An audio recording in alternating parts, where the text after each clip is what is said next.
নমস্কার বন্ধুরা, আজ আবারও চলে আসলাম নতুন একটা রেসিপি নিয়ে। আজ বানাবো ফ্রায়েড রাইস। সব কিছু আগে করে রেখেছিলাম।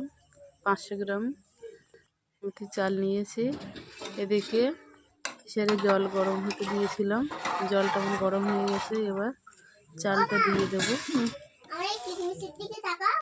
এদিকে কড়াইতে তেল ঘি দিয়ে দিলাম। সামান্য সাদা তেল আর ঘি দিয়ে ভালোভাবে সব কিছু ভেজে নেব। প্রথমে গাজরগুলো দিয়ে হালকা ভেজে নিলাম, তারপরে দেবো বিনসটা দিয়ে দিলাম। এইবার ওটাকেও ভালো করে ভেজে নেব, যেহেতু একটু বেশিক্ষণ ধরে ভাজতে হবে বন্ধুরা, নাহলে কাঁচা থাকবে, ওই জন্য ভালো করে একটু ভেজে নেব। এবার দিয়ে দেবো ক্যাপসিকাম। তোমরা বাড়িতে ট্রাই করো। আমি তো বাড়িতে প্রথম বানাচ্ছি, কখনো বানাইনি, চেষ্টা করছি, আশা করি ভালো হবে। বিনসগুলো দিয়ে ভেজে নিয়েছি, এবার ক্যাপসিকামগুলোও ভেজে নিলাম। এবার মটরশুঁটি দিয়ে দেবো, দিয়ে আবারও ভালো করে ভেজে নেব।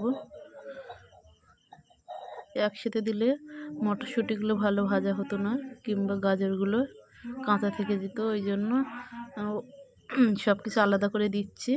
প্রথমে গাজরগুলো ভেজেছি, তারপরে বিনস, এবার দিয়ে দিলাম মটরশুঁটি। এবার কাজু কিশমিশটা দিয়ে দেবো, দিয়ে ভালো করে ভেজে নেব।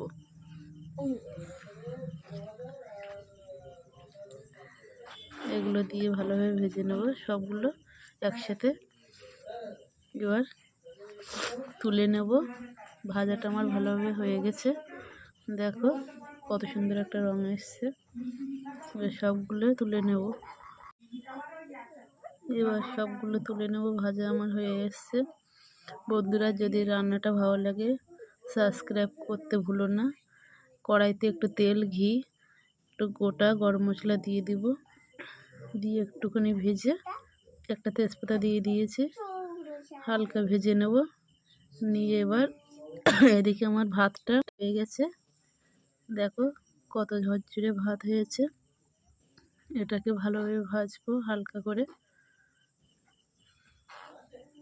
তাতে দুটো কাঁচা লঙ্কা চিড়ে দিয়ে দেবো। আগে একটু মরিচের গুঁড়ো দিয়ে দিলাম,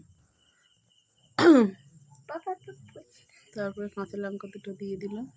সবগুলো একসাথে ভেজে নেব। ভালো লাগলে বন্ধুরা লাইক কমেন্ট করো। রান্নাটা কেমন হলো কমেন্টে জানাবে। গরম গরম পরিবেশন করে দিলাম। তোমাদের দাদা ভাই খাওয়া শুরু করে